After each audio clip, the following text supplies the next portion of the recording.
Okay, thanks Dave. So I'm going to talk to you about these rather unruly looking characters for 7 minutes. You'll definitely recognise the one on the right. That's one of the existing Sheldonian heads, currently sit outside the theatre, looming over the tourists as they take their selfies next to these rather intriguing characters. Our research group here in the school, that's the Oxford Rock Breakdown Lab, has had an interest in these heads for quite a long time. Some of us are listed up there. I should say this is the brainchild of Dr Katrin Wilhelm, who unfortunately can't be here today, but I'm really giving this talk on her behalf. You might be surprised to know that the current heads outside the Sheldonian are not the original ones. There have in fact been 3 generations of heads to sit in this location. The first set were put up in 1669, and they were part of the original design of the building by Sir Christopher Wren. This one, by the way, on the left is in the relative comfort of the Provost Garden at Worcester College at the moment.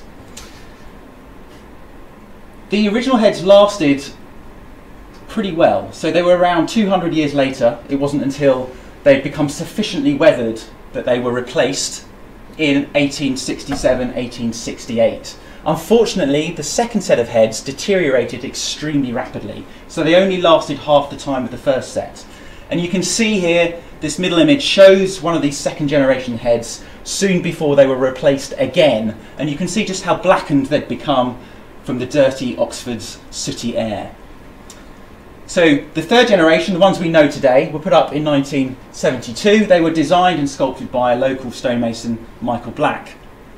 So these have a long and rather intriguing history of replacement and repair, and what we're trying to do is understand that as a process of heritage conservation, and we're doing that in a number of ways. And what I tried to do, we're doing a lot of activities, but I've tried to summarise them under these 3 broad categories here. The first one I've called is research and rescue, and what we're trying to do primarily is identify where these first and second generation heads have ended up. And at the moment we're doing really, really well. We found over 20 of these. They're scattered around Oxford in various locations and beyond Oxford as well. And I'll say something about the rescuing work that we've done for some of the heads that were kind of in immediate danger of being lost.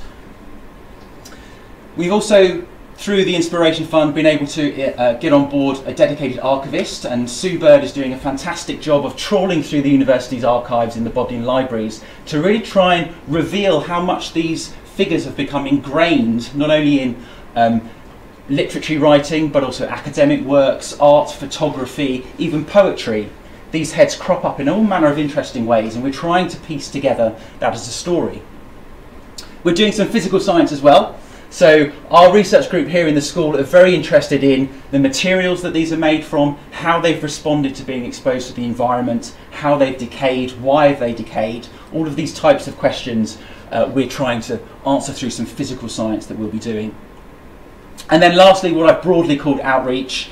Not only does that relate to some of the things that I've already mentioned, but in particular we are very excited to have an exhibition that's recently been approved that will happen in association with the Bodleian Library. That will take place in 2019, which rather neatly coincides with the 350th anniversary of the original set of heads. Just to show sort of some of the fun we've been having with this as a project so far, these images just illustrate the sorts of things that I've already mentioned. You can see some of the archival photographs that we're unearthing from these past sets on the left. Katrin is very proudly standing next to one that we've rediscovered. This is in the private grounds of a property along Banbury Road.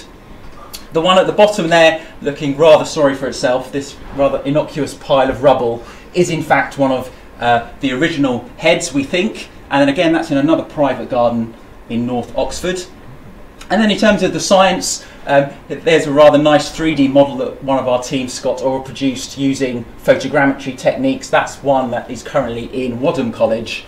And at the top there, we're starting to think about this idea of interfaces between the stone and the environment and how that's led to their deterioration over the last few hundred years.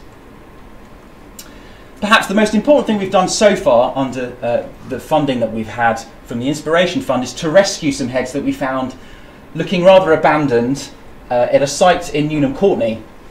And this was land that was owned by the university, and it seems to be where a lot of old bits of stone from Oxford's buildings have ended up.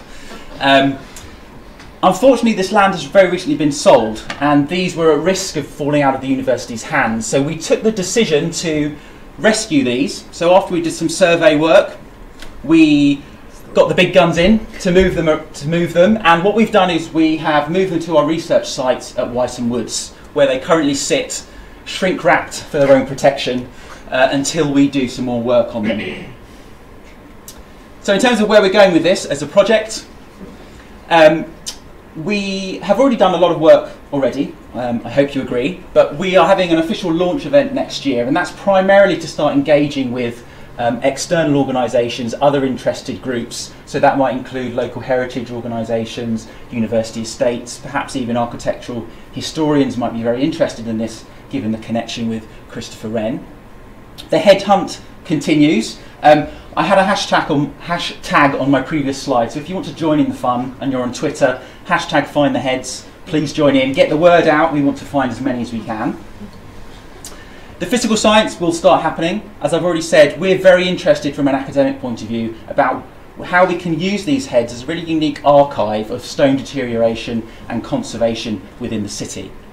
And then again, just to celebrate the fact that we've got this really interesting exhibition that's going to happen in 2019. Our plan is that this will take place in the atrium of the Western Library, and ideally we want to bring at least one of the original set and one of the second set and bring them into the atrium and reunite them with their contemporary siblings across the road. So the Inspiration Fund has really allowed us to pursue these academic interests, but also I hope it will allow us to demonstrate how our research is important in a wider context in terms of conserving the heritage of Oxford, and I think the exhibition will be a really fantastic way to allow us to do that. Thank you very much.